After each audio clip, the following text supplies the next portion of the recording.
सुनो नाज़रीन, प्रोग्राम जवाब खपे सां गॾु मां आहियां इम्तियाज़ मीर।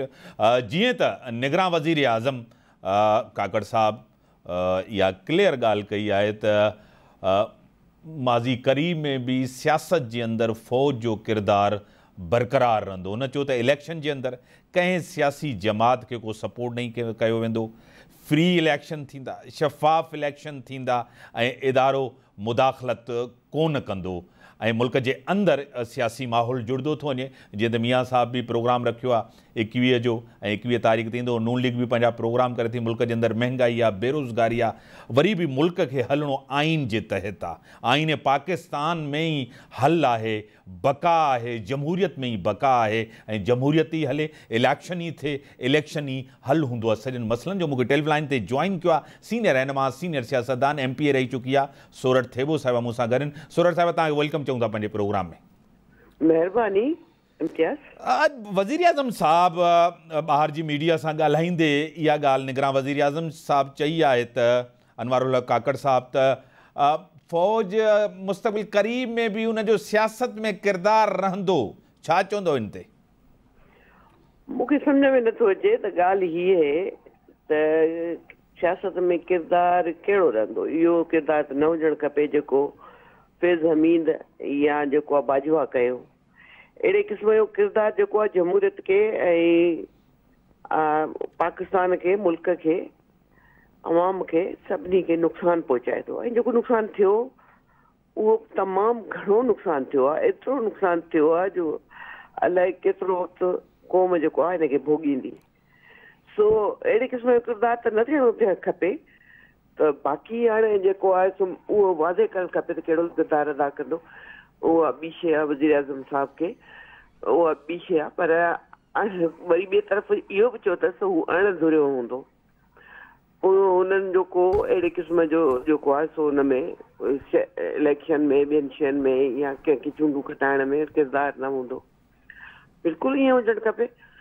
जेको आहे सो इहा ई ॻाल्हि असांजी पार्टी, असांजे क़ाइद मियां मोहम्मद नवाज़ शरीफ़ साहब हमेशह चई आहे वोट को इज़त दो।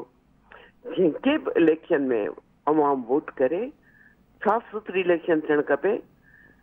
उहा अवाम जी मर्ज़ी सां जंहिंखे बि चूंडनि, उहो केरु बि हुजे, उहो अचणु खपे। छो त उहो अवाम जो पंहिंजो फ़ैसिलो आहे। ग़लति या सही अवाम जो फ़ैसिलो हुजणु खपे। ईअं न त जीअं इमरान ख़ान खे ज़बरदस्ती खटायो वियो, इमरान ख़ान खे अवाम जो वोट चोरी करे खटायो वियो, वोट खे कुचलियो वियो, पेरनि जे हेठां कुचलियो वियो। अहिड़े तरीक़ो न हुजणु खपे। बाक़ी बिल्कुलु जेको आहे साफ़ सुथरी इलेक्शन थियणु खपे। उन में इदारनि जो को किरदारु हुजणु न खपे। जीअं त उन इहा बि ॻाल्हि कई आहे त पंहिंजे सियासी क़यादत पंहिंजे मुफ़ादनि जे ख़ातिर ताक़त जे लाइ फ़ौज सां उन्हनि जा तालुकात रहिया आहिनि ऐं फ़ौज खां मदद वठंदा रहिया आहिनि। जॾहिं उहे नाकाम थींदा आहिनि त तनक़ीद फ़ौज ते कई वेंदी आहे। छा चवंदो? ॾिसो, बिल्कुलु ईअं थियो आहे। शुरू खां वठी ज़ुल्फ़िकार अली भुट्टो खां वठी सभिनी ईअं कयो आहे। पर पोइ ॻाल्हि हीअं आहे त उनजो मक़सदु इहो कोन्हे त फ़ौज खां जेकॾहिं तव्हां मदद वठो था, मसइलनि अहिड़नि हालतुनि में जिते इंतिहाई ज़रूरी हुजे थो उते फ़ौज खां मदद वठी सघिजे थी। पर इनजो मक़सदु इहो कोन्हे त तव्हां जेको आहे सो हमेशह जेको आहे सो जमहूरियत खे कुचलियो वञे। जीअं ज़ियालक कयो, जीअं मुशरफ कयो, जीअं बाजवा कयो, अहिड़े क़िस्म जा किरदार न हुजणु खपे। बाक़ी फ़ौज असांजे मुल्क जी आहे, उनजो तमामु घणो अहम किरदारु आहे। उहा असांजे मुल्क जो तहफ़ुज़ करे रही आहे। उन्हनि जूं एजेंसियूं तमामु घणो उनजो अहमियत आहे। इन में को शक कोन्हे को। जीअं त इहा बि उन ॻाल्हि कई आहे और क्लियर ॻाल्हि कई आहे त आइन जे तहत ऐं आइन जे तहत ई मुल्क खे हलणु खपे ऐं आइन जे तहत ई हलंदो, कंहिंखे मुदाख़लत कोन करणु खपे। उन PTI जे चेयरमैन जे बि हवाले सां कई आहे त उहो हिकिड़ो साज़िशी यानी कि हिकिड़ी सोच हुई, किरदारु हुयो, सभु कुझु हुयो। उन ते बि उन खुलियल ॻाल्हायो आहे। छा चवंदो इन ते? बिल्कुलु जेको आहे हिन में को शक कोन्हे को। सभु को ॼाणे पियो, सभिनी खे ख़बर हुई त हिकिड़ो साज़िशी किरदारु हो असांजो इमरान ख़ान, जंहिं न रुॻो साज़िश कई पर हिन मुल्क खे इंतिहाई तमामु घणो जमहूरी तौर ते, माशी तौर ते तमामु घणो नुक़सानु पहुचायो आहे। इंतिहाई जेको आहे आम सादो माण्हू त वीचारो न सम्झ परेशान थी वियो आहे त हाणे छा थिए। उन में ज़ाहिर आहे हुकूमतुनि खे बि जेके आहिनि हाणे कुझु वक़्त लाइ हुकूमतूं आयूं उन्हनि खे बि कसूरवार ठहिराए थो वञे त हाणे भई इन इहो त सम्झे कोन थो त हिकिड़े सालसी किरदारु हिन मुल्क खे बेइंतहा नुक़सानु पहुचायो ऐं आइन खे बिल्कुलु आइन मुताबिक़ हलणु खपे, कानून मुताबिक़ हलणु खपे। आइन खे ईअं हिकिड़ो पनो संजी फाड़े फिरी न कयो वञे। तो बिल्कुलु आइन जे मुताबिक़ मुल्क खे हलणु खपे। इहो ई बहितर आहे हिन मुल्क जे लाइ, हिन जमहूरियत जे लाइ, अवाम जे लाइ। जीअं त नून लीग जे अंदरि ॿ बयानिया आहिनि। हिकिड़ो त सॉफ्ट बयानियो आहे जेको शहबाज शरीफ़ चए थो त एस्टेब्लिशमेंट सां हिकिड़े बहितर ऐं वर्किंग रिलेशनशिप सां हलिजे। ॿियो मियां साहब जो जेको बयानियो काफ़ी टाइम खां चुप थियण खां पोइ उन्हनि किरदारनि जी ॻाल्हि कई अथई त उन्हनि जो एहसाबु थियणु खपे, कानून जे कटहरे में अचो। जेको शहबाज शरीफ़ साहब इहा ॻाल्हि नथो चाहे, छा चवंदव त हिकिड़ियूं दराड़ आहिनि नून लीग जे अंदरि, हिकिड़ो वॾो फ़र्क़ु आहे इन हवाले सां, पॉइंट ऑफ व्यू जे हवाले सां ऐं सोच जे हवाले सां, छा चवंदव? बिल्कुलु बि न, बिल्कुलु बि न, 100% का बि दराड़ कान्हे का। ॻाल्हि हीअ त मियां साहब असांजी पार्टी असां बि इदारनि सां स्टेबलमेंट सां हिकिड़ो वर्किंग रिलेशनशिप चाहियूं था, बिल्कुलु हुजणु खपे। पर जिन किरदारनि जो किरदारु अदा कयो, छा उन्हनि खे हिसाबु ॾियणु न खपे? जिन मुल्क खे इमरान ख़ान सां गॾिजी उन्हनि खे नुक़सानु पहुचायो, छा उन्हनि जो हिसाबु न थियणु खपे? थियणु त खपे।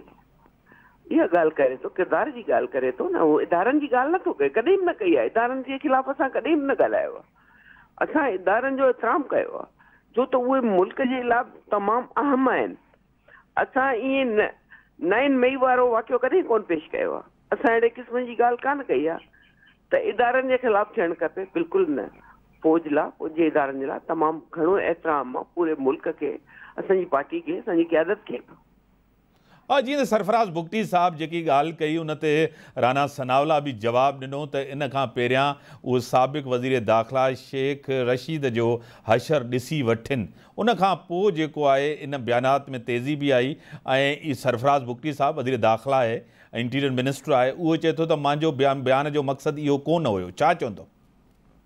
ॾिसो न सरदार जेको आहे बुगटी साहब जहिड़े नमूने सां होम मिनिस्टर बयानु ॾिनो, इहो अहिड़े क़िस्म जो वाक़ई बि हद खां वधीक तजावुज़ करे वियो न। अहिड़े क़िस्म जो बयानु न ॾियणु खपंदो हो। हिकिड़े उन वज़ीर आज़म खे जेको हिन मुल्क जो 3 दफ़ा वज़ीर आज़म थियो, जंहिं ते कूड़ा इल्ज़ाम हणी, जंहिंखे तमामु घणियूं तकलीफ़ूं ॾिनियूं वयूं, जंहिंजी सॼे ख़ानदान खे तकलीफ़ ॾिनी, जंहिंजे सॼी पार्टी जे उन्हनि जे जेके उनजा आम वर्करनि समेत जेको आहे उन्हनि खे तकलीफ़ूं मिलियूं, छा उनजे लाइ अहिड़े क़िस्म जो बयानु ॾियणु खपे? त पोइ तव्हां छा था चयो त हिन मुल्क में अहिड़े क़िस्म जा मुहबतनि जेके क़यादत आहे उहा बि आउट हुजे? त पोइ इहे शयूं मुल्क लाइ या आइन जे लाइ या जमहूरियत जे लाइ बहितर न आहिनि। वॾी महिरबानी, तव्हां टाइम ॾिनो सुरर थेबो साहिबा, त नून लीग जो पॉइंट ऑफ व्यू अचियो। नाज़रीन, ब्रेक जो टाइम थियो आहे, ब्रेक खां पोइ था